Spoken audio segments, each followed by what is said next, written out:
pas vrai.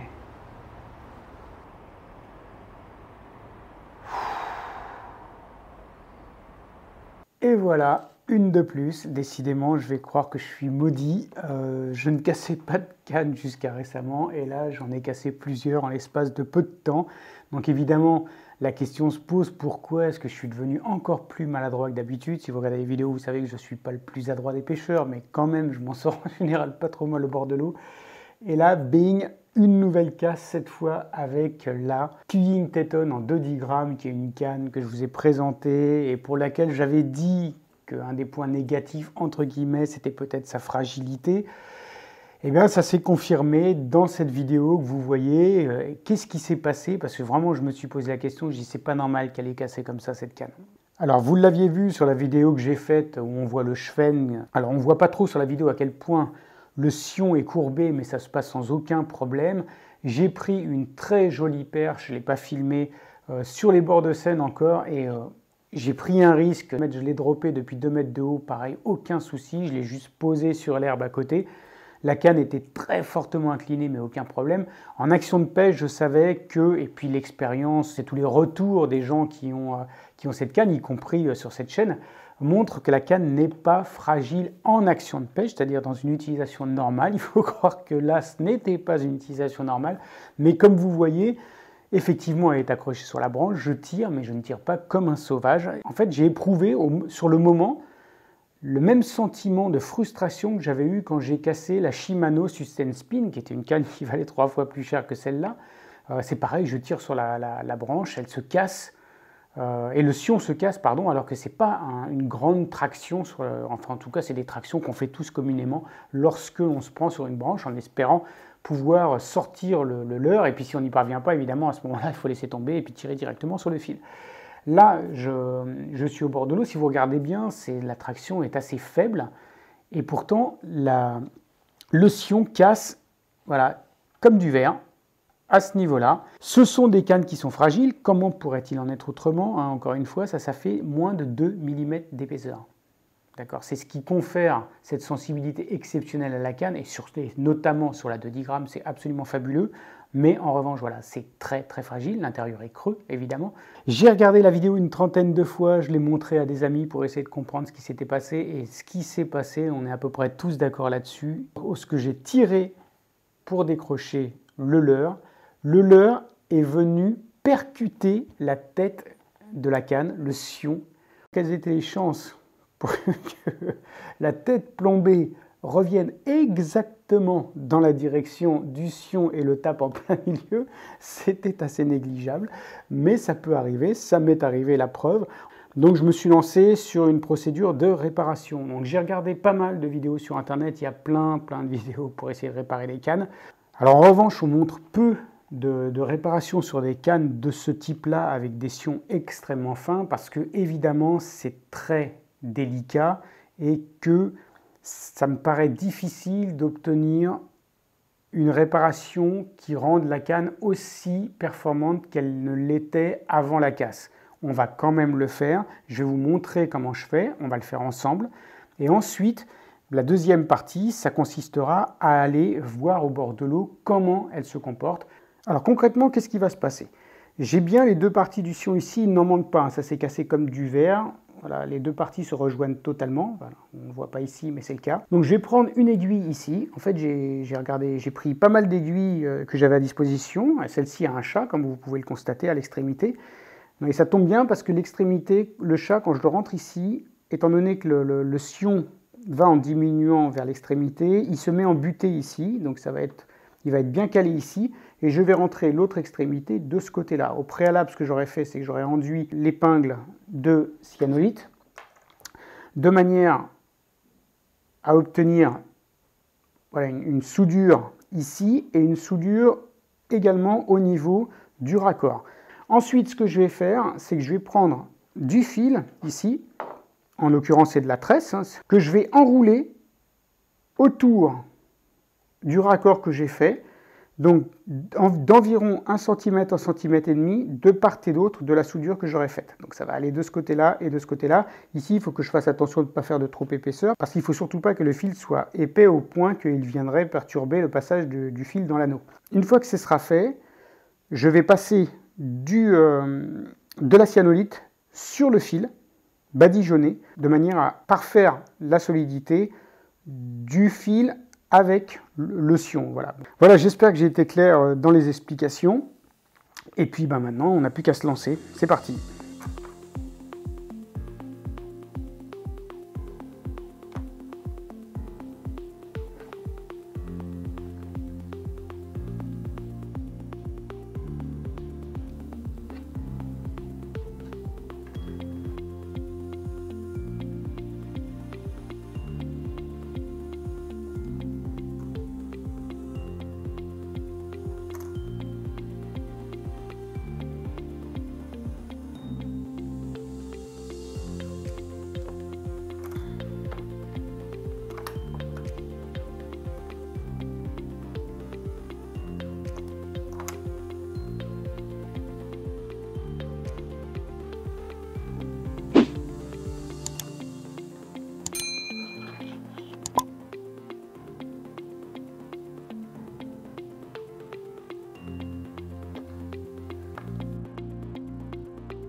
Il y a un très léger renflement ici.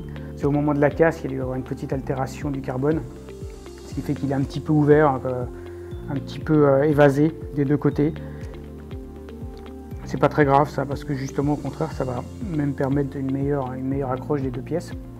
Donc maintenant je laisse sécher et puis on attaque la deuxième phase. Vous voyez que c'est assez rapide, hein. Alors ce que je vais faire maintenant, c'est que je vais juste coller l'extrémité du fil ici au niveau de la jointure que je viens de réaliser. C'est juste pour avoir une assise, parce qu'après je vais enrouler le fil autour du sion. Voilà. Et là, je vais juste... Voilà, je le pose juste comme ça. Alors pourquoi est-ce qu'il est vraiment important de mettre ce fil autour? C'est tout simplement parce que si je ne le faisais pas, au moment du ferrage, il y a une telle traction qui s'exerce sur l'ensemble du blanc, mais notamment au niveau de la réparation, que ce qui risquerait d'arriver, c'est que l'aiguille ici, elle soit tellement sollicitée qu'en fait, elle explose carrément le sion ici, enfin le carbone. Donc du coup, pour éviter que le carbone ne soit altéré, je vais l'entourer, je vais le protéger donc avec ce fil qui va donc créer une surépaisseur. J'espère que ça suffira. Alors, ça y est, cette fois, le nœud est bien sec. Donc maintenant, j'ai plus qu'à tourner ici pour... Alors c'est assez minutieux, hein, pour voilà, faire des spires. D'abord, je vais l'amener du côté l'extrémité du sion.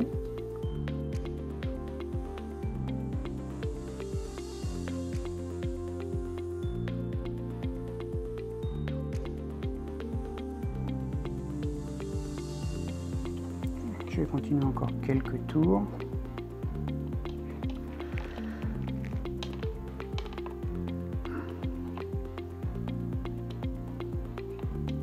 Et puis maintenant, voilà, je vais repartir dans l'autre sens.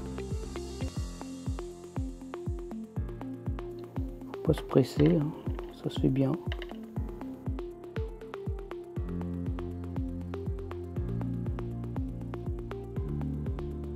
Et là,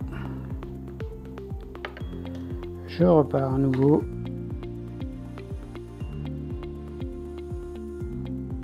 Non, là par exemple, vous voyez, c'est trop espacé, bon c'est pas grave. J'ai juste enlevé, je me rends compte que j'aurais dû laisser tendre un petit peu plus. Voilà.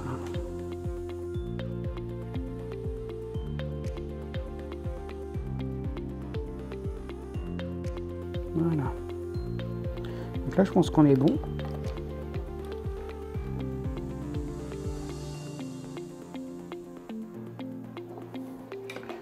Alors, vous voyez comment ça donne? Vous voyez qu'on voit quand même un angle, là, ici.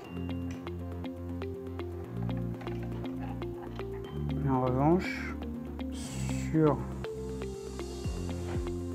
je plie sur le sion comme ça, voilà, ça le fait, hein, ça le fait, vous voyez, il supporte bien la tension, mais on sent quand même qu'il y a eu un raccord, mais ça me semble pas mal. Est-ce que je refais un tour en plus?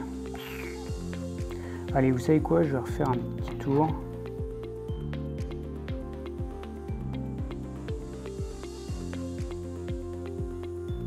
Voilà, on arrive au bout.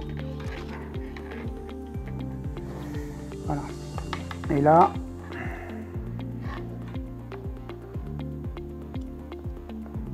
en fait, je vais laisser le fil comme ça, là, pour l'instant. Et puis, ben, je vais souder en mettant de la cyanurite.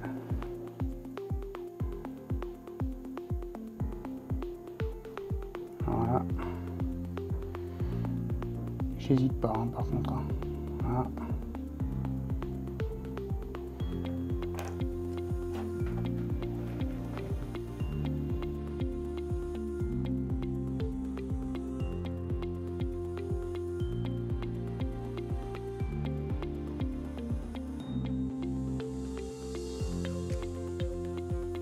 Voilà. Donc l'opération est terminée, quasiment. Donc maintenant la dernière chose que j'ai à faire, bah, c'est d'attendre ici que ça sèche. Là. Et puis couper le fil résiduel. Voilà, ici. Bon, je m'attends à ce qu'il y ait un angle, hein, ici, on ne peut pas l'éviter. Mais ce que j'espère, c'est que voilà, quand je mettrai en tension l'extrémité du sion, bah, la courbure soit relativement homogène depuis le premier sion jusqu'en bas, quoi. Voilà, et puis encore une fois, après il faudra aller tester tout ça au bord de l'eau. Bien, deuxième partie de la vidéo. Donc ce qui s'est passé, c'est que j'ai laissé sécher la cyanolite à cœur, vraiment, même si c'est une colle qui sèche très vite, pour m'assurer, pour être certain vraiment que la rigidité serait au rendez-vous. Donc là, bah, comme vous voyez, il n'y a rien de changé par rapport à ce que je vous ai montré dans le début de la vidéo, qui remonte maintenant à quelques jours. Alors au niveau de la sensibilité du blanc, c'est ce qu'on va vérifier, mais je peux d'ores et déjà dire que je suis assez content du résultat. Voilà, donc là ce que j'ai fait, c'est que j'ai mis une tête plombée de 8 grammes avec un petit leurre souple, parce que justement c'est avec là c'est une de 10 grammes, hein, c'est avec ce genre de lancer qu'on va voir un petit peu comment ça se comporte. Bah, au niveau de la résistance, honnêtement, avec une aiguille à l'intérieur plus un renforcement à l'aide de 3 épaisseurs successives de fil, j'aurais presque tendance à dire que c'est plus solide que ça l'était avant. En revanche, on a forcément perdu un petit peu de sensibilité, ça je vous l'avais déjà dit. Maintenant, je ne sais pas si on va bien voir. Vous voyez que au niveau de la flexibilité du blanc, on a retrouvé quelque chose d'assez convenable.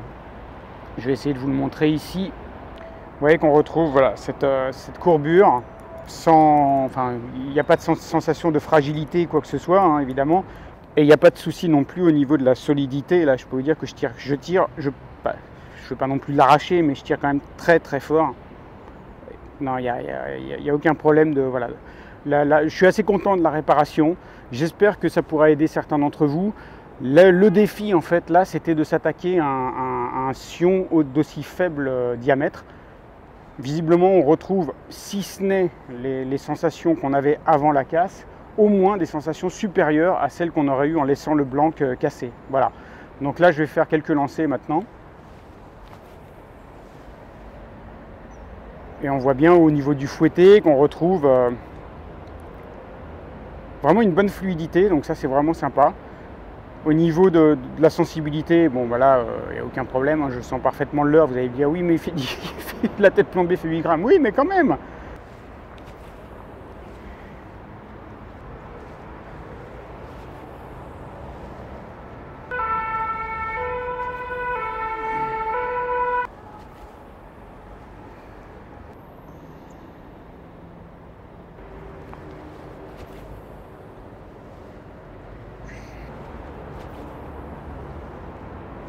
Si je devais dire une chose, c'est voilà, on me le met cette canne à l'aveugle dans la main et on me demande de faire 2-3 lancers, je suis incapable de dire qu'elle a été cassée et réparée. Voilà. Maintenant, c'est une vidéo qui est faite après réparation. Quid de la durabilité? Est-ce que ça ne va pas tenir avec le temps? Est-ce que la cyanolite n'était pas la bonne colle et ça va se déliter, ça va abîmer le fil? Je ne peux pas vous le dire. Ce qui est sûr, c'est que je vais continuer dans mes prochaines vidéos à pêcher avec cette tête-là, justement pour l'éprouver davantage. Et puis on verra ensemble ce que ça donne dans la durée. Mais honnêtement, au niveau de la réparation, voilà, ce que je peux vous dire, franchement, c'est que je ne regrette pas de l'avoir fait. Si vous êtes dans une telle situation, n'hésitez pas à le faire. Vous avez vu, c'est vraiment pas difficile. Moi, je ne suis pas un grand bricoleur. Et pourtant, on a réussi à avoir quelque chose de propre, de convenable et surtout de suffisamment solide pour pouvoir manier les mêmes leurres, au même niveau, les mêmes grammages que ce qu'on avait avant la casse. Voilà, et ben écoutez, merci d'avoir suivi ce tuto. N'hésitez pas à me faire part de vos commentaires. Si vous avez des idées qui pourraient encore améliorer le dispositif, faites-moi part, expliquez-nous voilà, comment est-ce qu'on aurait pu faire encore mieux. Et s'il y a vraiment des avis qui sont pertinents, à ce moment-là, je referai une autre vidéo en proposant les solutions que vous préconisez. Merci beaucoup et puis à très bientôt. Ciao, ciao!